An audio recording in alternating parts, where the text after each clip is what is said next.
So my aim with the show Talking Opinions has always been to put out questions or present problems that don't really have an answer, presenting topics that will have two sides to the coin. Whether it's about something controversial or just bringing up trends within the medium, I like to put things out there that get people thinking about the subject. And with this week's topic, it's another one of those double-edged swords. You're either for them or you're against them, and that is the HD remaster.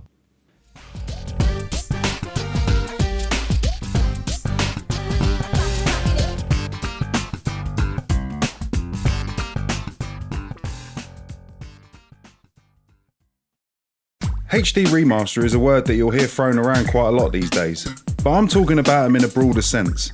So this will cover all the different varieties of them, from remakes, remasters to HD conversions. If the game came out and is brought out again, repackaged as new, that's what this will be about. Not so much stuff like Virtual Console or PS1 classics, so those along with reboots and spiritual successors, they're all off the table. So you'll either love them or you'll hate them, but they've become a staple in game releases these days, with some being a lot better than others, whilst some go on to become the definitive versions of the game altogether. So I'm going to argue both sides of this debate, then I'll let you guys make up your mind which side of the fence you all fall on.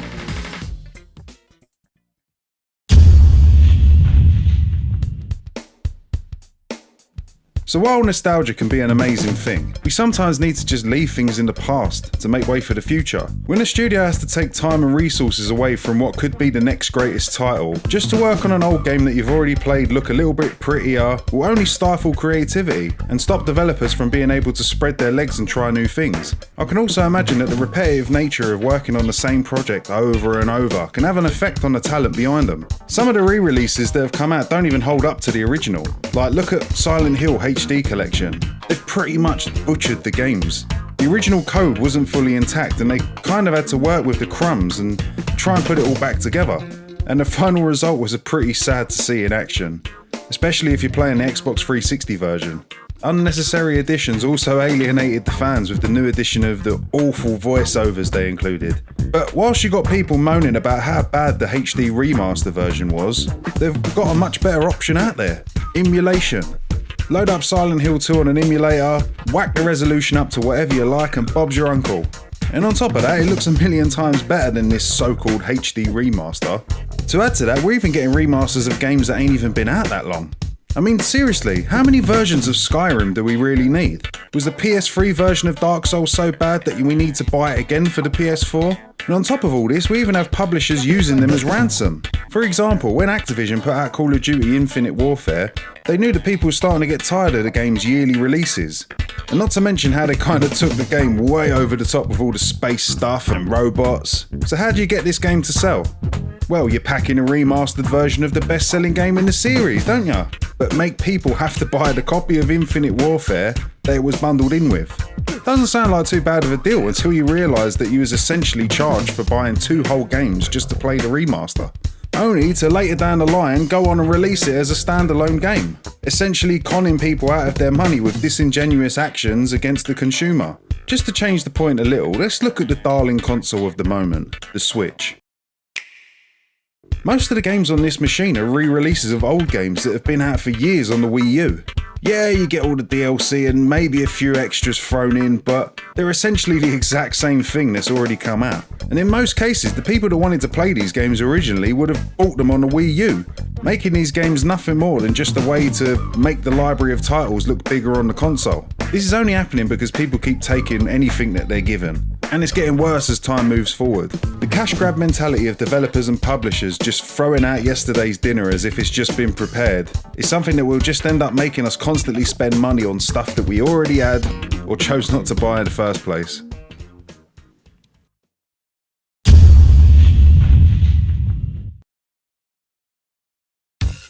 When a new video format takes over, what happens to your favourite movie?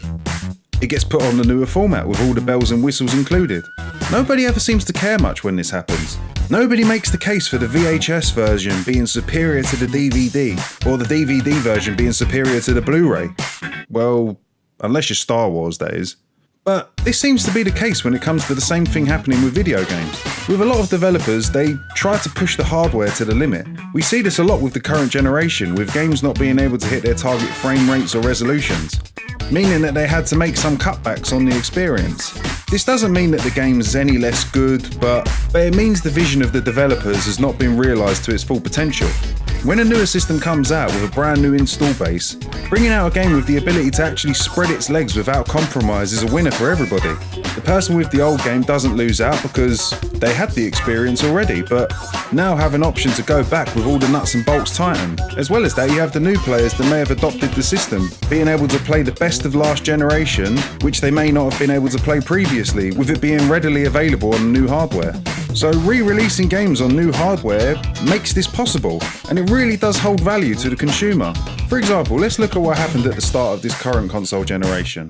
When Microsoft announced the Xbox One, it pissed off a majority of fans. So much so that a fair few of them jumped ship and bought a PS4 instead, meaning that there was an entire new base of players that may not have had the chance to play some of these exclusive games from the previous generation. Stuff like the Uncharted series got a brand new rebuilt port for the PS4 with all 3 games included on one disc, also with a complete visual overhaul. I mean, backwards compatibility would have sorted this problem, but sadly it's getting rarer to see that be implemented these days, with Microsoft being the only real player in town doing it, and other similar cases with the Switch. Nintendo really flopped badly when it came to the Wii U. This is such a shame because it had some of the best software from any of Nintendo's platforms, meaning that a vast majority of people never got to play them. Then comes the Switch that's selling like $1 Bentleys. Now that Nintendo have the player base on their hardware, it now gives the game from the previous system a new lease of life. And to most people, there'll still be a brand new experience, along with all the added features of the new hardware.